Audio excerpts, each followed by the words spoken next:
Great Debaters Contest is brought to you by Safaricom M-Pesa.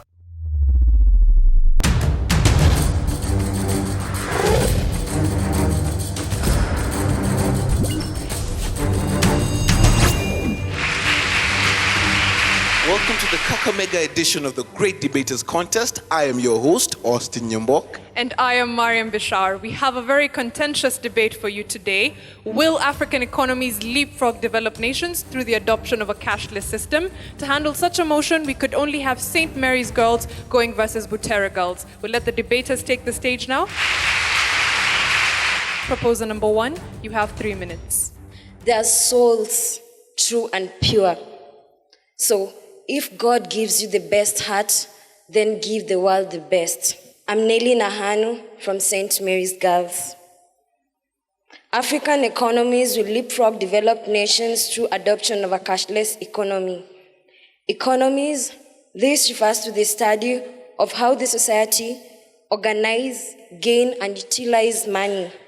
Leapfrog means to get to a higher rank than somebody who is already there by skipping through some stages. Adoption is getting through a certain system, a plan, or an idea. And a cashless economy refers to a certain economy which doesn't necessarily refer to an economy that involves holding cash. It is done through electronic, for example, liquid economy. The meaning of the motion is simply saying that most of the African countries, they can leapfrog, they can get to the higher ranks by using other means than using cash. On to my first point. The method is considered a good method because it is a secure method of keeping the income. Because so many are the chances whereby we keep our incomes. We have had cases where people put their incomes in mattresses, they get stolen, the house gets burnt, and you got a great loss. We can also do this by exporting our human resource to those developed nations, so that we are not having so many human resource inside our country but outside for the benefit of our country. It will reduce the crime rates, and it will also reduce the rates at which illicit activities are done. For example, corruption. Consider that this is a case whereby all transactions are being monitored by the government. All transactions are computerized. We don't just want to take this thing because it's there or because we think it's for our own benefit. It is because we want to reach there. That has always been our dream. We've had dreams in Africa, not necessarily Kenya. There are things that are propelling the action. There are things that really encourage us to go through it. For example, one can just decide to introduce fixed accounts, non-bank financial institutions, which will propel the actions. Thank you. We'll now have the first proposer give us their opening remarks. You have 3 minutes. It is so sad to hear that proposition team is saying that it's trying to suggest that we'll be able to indulge ourselves in activities or being able to cooperate with countries overseas by using of a cashless economy. I say no, because it is unpractical overseas. I can also say, and I'm saying that, I'm informing you that African countries incur an increasing technological deficit. This embracing a cashless economy will lead to an increasing gap between the African countries and also the developed nations. Look at Zimbabwe. Zimbabwe is a country that tried to embrace a cashless economy. And look at where it is.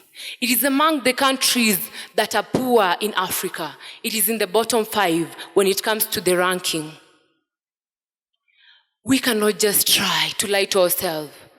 My late grandmother, a woman of all times, said that perfection is an illusion. We have to go step by step. We have not to pass through some stages. That is by using the tangible cash. Look at trying to invest at the cashless economy. Bring about these electronic payments. It will be very hard because only 10% of electronic payments in Africa are going on, but 90% of them are by use of tangible cash. Look at this. Should we really invest in a cashless economy that will not take us anywhere but bring more expenses to us and our government? Should we? Giving up cash, it is putting our freedom at stake. This is because we'll only have money being controlled by ATMs and multipurpose by multipurpose ATMs and also phones. This means that we won't have money at our hand. The government and also the organization dealing with this will be able to manipulate us since there'll be very high taxes. The transaction costs are very high. For instance, look at Mauritania. Mauritania has embraced a cashless economy, and it has reduced the transaction cost. It has also reduced the transaction cost by 30%. Where will the government find its revenue from? Where will? And remember that it is by this revenue that we get to build schools, we get to build hospitals from their unwilling citizens who would have wasted time contributing some few shillings or money for building this. Think about it. Think about it. Think about that. We'll now hear rebuttals, beginning with the proposition. You have 3 minutes. I salute the audience at large. My preceding speaker just said that a cashless economy will bring about high taxation. She then proceeded by saying that Mauritania reduced its tax rate by 30%. So where is the high taxation? When she actually showed us that that high taxation was reduced. Secondly, she said that it will incur increasing technological deficit. We are at a period of digital migration in this country, or rather among all African countries. So when it comes to technology, we are actually trying to embrace technology. Don't you think a cashless economy is the most effective way to ensure that we achieve our goals in the GDPs? Thirdly, she said that Zimbabwe tried to embrace a cashless economy but failed. We have examples of countries that are really trying to embrace a cashless economy, and we are predicting they will succeed. For instance, Nigeria. The Nigerian National Bank is embracing a cashless economic system, which is being adopted by the whole country. Currently, about 63.7% of Nigerians do not have bank accounts, but the new initiative will enhance banking habits among the citizens. Once these banking habits are enhanced, we are clearly sure that we will be able to achieve much more when we use this cashless economy. So, to my points, I want to say that information technology can help reduce transaction costs. This is because when we are implementing a cashless economy, this does not necessarily mean that we are not going to use cash. It means that we are going to use electronic cash. By electronic cash, we are being given options of mobile banking, using ATMs and POS, point of sales, whereby instead of carrying cash around, which, by the way, carrying cash around encourages theft because a thug can just attack you anyhow and take your money. But when you have a credit card, why will someone take your credit card away? And that person doesn't have the pins. So when you say that someone can hack your pin or whatever, we are going to implement the use of biometric methods to ensure that customers' accounts cannot be hacked. Because one can, by using biometrics, especially fingerprints and the eye, those cannot be easily faked. The use of internet banking and websites will enable us to handle a host of cash or a lot of economy beyond the traditional method. Because initially, when you carry cash around, the transactions that you make are at that moment. But when you have your credit card, this enables all credit card facilitators to be able to function around the country. Thank you. Opposition will now hear your rebuttal. You also have 3 minutes. What is the truth? Let's lay the facts on the table. The truth is the fact that they have said, our fellow proposers on this side, they've just said that if God gives you a heart, give the world the best. What is this best that you're offering to the African continent? This best you're talking about is give the African continent the way to invest this cash, not the way on how we can use this cash, cashless economy and all that. No, give them how to invest this cash. Teach them this. Don't tell them using cashless system because it's pointless. Remember, a country's economy is not determined by the system it uses, as they're saying the cashless system. No, it's determined by the level of development. It's determined by the rate of employment. But here, we have Africa as a continent, which is still low in terms of development. It's still low in terms of actually the employment. They're talking about reducing crime.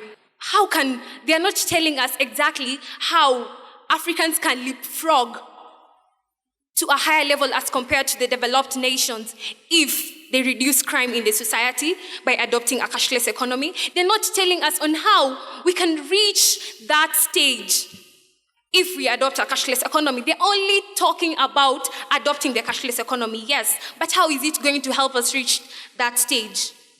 People no longer keep money under mattresses, as they tell us. Or do you keep money under mattresses?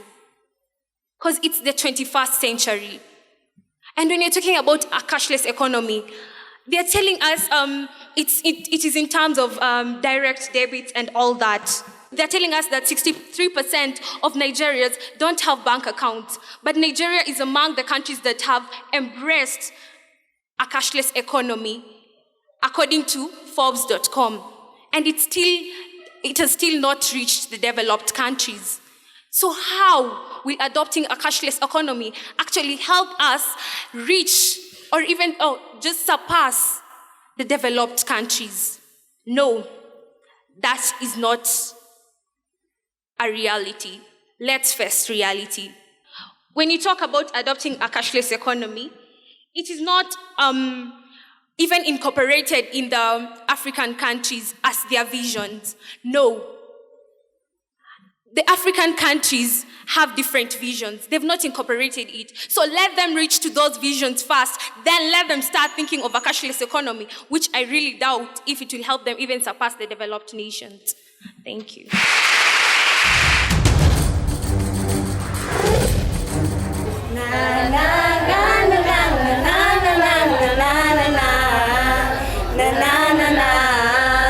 Ulipe na mpesa, nyumba ulipe na mpesa, stima ulipe na mpesa, maji ulipe na mpesa, kila kitu ulipe na mpesa. Take part in the M Challenge by sending your short song, rap or poem about Safaricom M-Pesa on WhatsApp, and you could win 1,000 shillings in Safaricom airtime.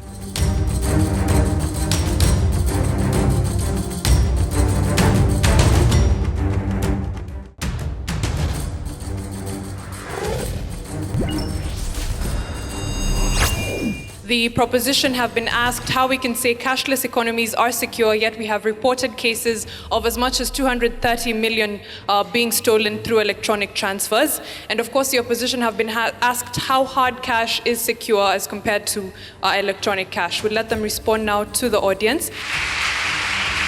You have 3 minutes. Proposer number 3. I'd like to address the question that has just been asked. Okay. Once the economy has been turned into a liquid economy, that is, once the money cannot be touched, is through the cashless process. Our economy is turned into a liquid economy. The danger of carrying large sums of money is reduced, and thus crimes are also going to deteriorate and finally die. Because crimes do exist because of the existing room of carrying out crimes, whereby when people carry money around, I'm sure somebody will be tempted to go and attack that person and simply take away the money. Therefore, by turning the economy to a liquid economy, obviously the crime rates of taking out the money is going to be reduced. Then, our opponents just said Zimbabwe embraced the cashless economy, and yet it's poor. We took a leaf from Nigeria, which is a country that has embraced the cashless economy. And from what we confirmed, as far as it is not that improved the way we expect it, but what we are sure is that it fits most of the nations in Africa in terms of economical improvement. Our last reviews include, first of all, introduction of a cashless economy will do away with false individuality. For instance, there exist false beggars in the streets, and these beggars are the ones who carry out crimes in our nations. Therefore, if the moment we introduce this cashless economy in our society, I'm sure it's going to reduce the number of false beggars in our society, and this will reduce the crime rates. Then, the cost of transferring the large sums of money is reduced. Then also, the time taken to bank money is also going to be improved, simply because you have already witnessed, most of us, as we go to bank our money, we take a lot of time banking our money. Therefore, once this cashless economy is introduced, at least the time we take in the account is going to be less than compared to the time you're taking right now in banking our money in the accounts. With that, I rest my case. Opposition, you have 3 minutes to respond to the audience. From Butere Girls High School, before you is Valerie Hope. Now, I'm here to answer Irene. You asked, how is a cashing system going to help us save money? Okay, I believe we are all responsible citizens. Everyone knows the decision they make with their money they have.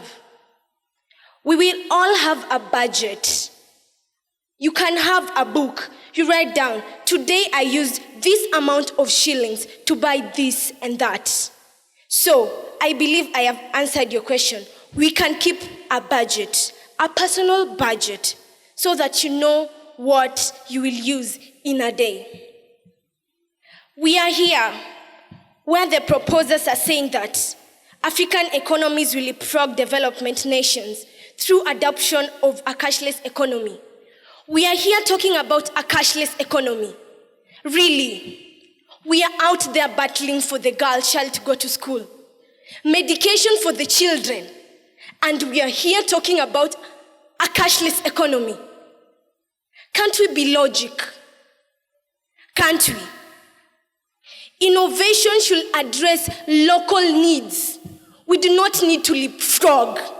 We cannot come from grass to grace just like that. Each baby step has a meaning. Introduction of ideas should address individual and small groups, the marginalized groups in Kenya. You want to introduce a cashless system when even there's no electricity in the whole of the country? Really? We should know that in Kenya, our budget runs at 27 trillion. You want to tell me that if we have a cashless economy, our money is guaranteed all the security in the world? We have hackers out there. We have smart people out there. People are smart. We have computer gurus. Why don't we remain with the traditional infrastructure like the banks? They keep our money well. They even earn interest. For example, this is a 200 shilling note. Why did I carry it here, all the way from Butere Girls? Because I know I'm going to use this amount of money today. I cannot carry a credit card in school. We know that every market has a madman or a madwoman. We have thieves. Imagine your wallet goes. It has all your visas, all your credit cards, and you're here talking about security. Let's be realistic. Thank you.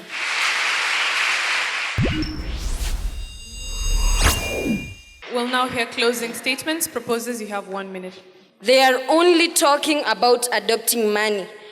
Do you seriously tell me this even after telling you about opening fixed accounts, coming up with non-banking financial institutions? Are you seriously telling me that I was not clear? I bet I was clear. Let me tell you something. I want to repeat myself. We are not just doing this because it's there to be done. No. But we are doing this because it will propel us. With cash, you've been having cash. Your method is not safe. We are better, trying to find a better way of getting things better. We don't want to stay there. We want to move forward. Please, get my points right. Be keen. Please, let me tell you something. We want to go forward. If you're opposing this motion, you want to stay where you are. Thank you.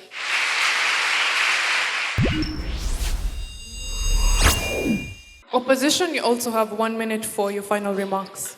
The famous author Chinua Achebe once said, "Should your ears be made holes on for you to hear?" They were talking about banking being a secure method, but I guess you did not hear. And I'll tell you that an educated populace is a nation's greatest asset. While the government is making decent efforts in developing the sector, much still remains. 5 years from now, the third world, mainly African countries, may not be where you think it is. There have been many theories of leapfrog development. For example, in East Africa, common currency, which has not yet survived the test of time. So, is the pseudo-cashless economy, or is the cashless economy, or is the cashlight economy the way forward? Thank you very much.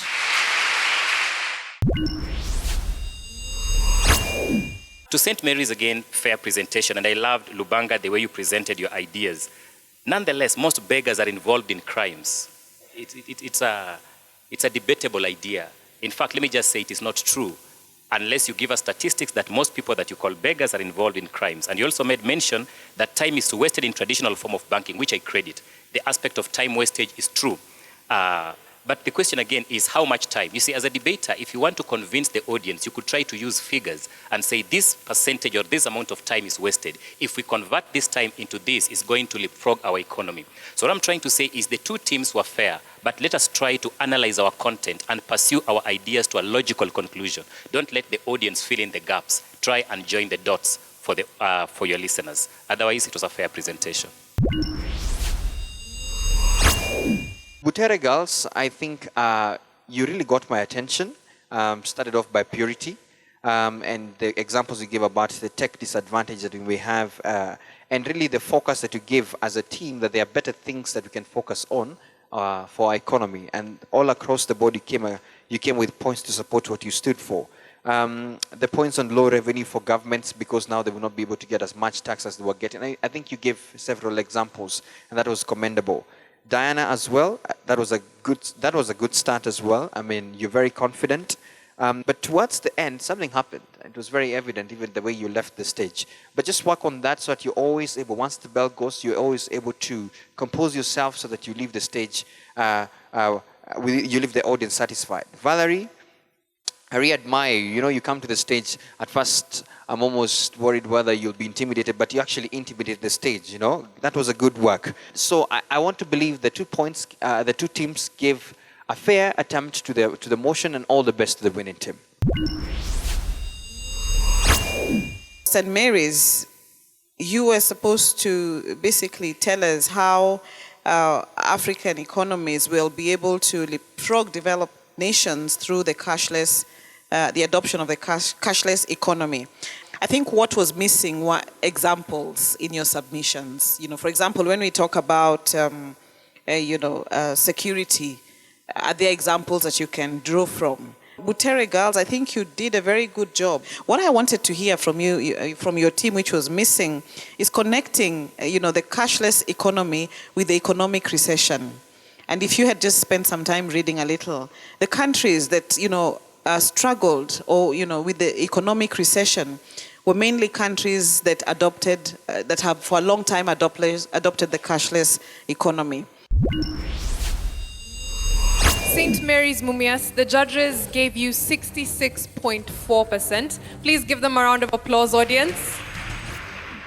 To the opponents, Butere Girls, the judges gave you 70%, making you the winners of this debate. Congratulations to Butere Girls, and as we always say here, to St. Mary's Mumias, water falls, but it keeps flowing. So from all of us here at the Great Debaters Contest, we'd like to thank Safaricom M-Pesa and KBC Channel 1 and urge all our viewers to follow us on Twitter at Great Debaters EA. Hosting you, I've been Austin Nyambok. And I am Mariam Bishar. Keep watching the Great Debaters Contest.